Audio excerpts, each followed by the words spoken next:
એમને સ્ટાફને હું અભિનંદન દઉં કે કાલના અમે ભેગા છીએ.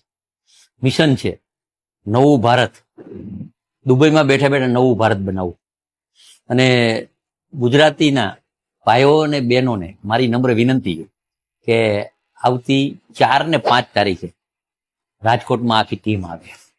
એમનું કામ, દીપભાઈની કંપનીનું કામ એ છે કે યોગ્ય જગ્યાએ પૈસા નાખવા. પછી પૈસા નાખ્યા પછી તમને વળતર મળે, એનું પૂરું વળતર મળે. એમાં એ દીપભાઈએ બહુ રોયલ્ટી મેળવી છે.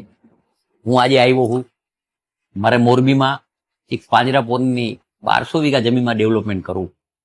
ટ્રસ્ટની જમીન છે. એમાં મારે ઈચ્છા એવી કે સૌરાષ્ટ્રમાં ગુજરાતનો નંબર 1 પ્રોજેક્ટ બને. એ પ્રોજેક્ટ માટે હું આમંત્રણ તમને બધાને દેવા આવ્યો. એકવાર જોઈ જાઓ.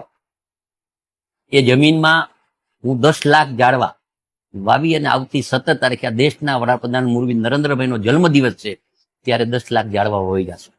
પછી વાવ્યા પછી એક સૌરાષ્ટ્રને એવું સારું પ્લેસ મળે કે માણસને લગ્ન કરવા માટે દુબઈ જવું પડે છે, જયપુર જવું પડે, ઉદયપુર જવું પડે છે. તો સમગ્ર સૌરાષ્ટ્રના લગ્ન કરવા અહીંયા આવે એવું એક મારું પ્લાનિંગ છે. એટલે મને 100% વિશ્વાસ છે આ ટીમને કે આર્થિક તકલીફ નહીં પડે, તમે આર્થિક વ્યવસ્થા થઈ જાય. આર્થિક કરતા મિશન જોઈ અને એ તમારી ટીમને મિશન ખૂબ સારું છે. અને આવતા 4 ને 5 તારીખે રાજકોટ આ ટીમ આવે ત્યાં આપ શ્રી બધાએ પધારો, જોવો એની ટીમનું. પછી એકવાર એકાદી વાર દુબઈ આવો, દુબઈ જોવો.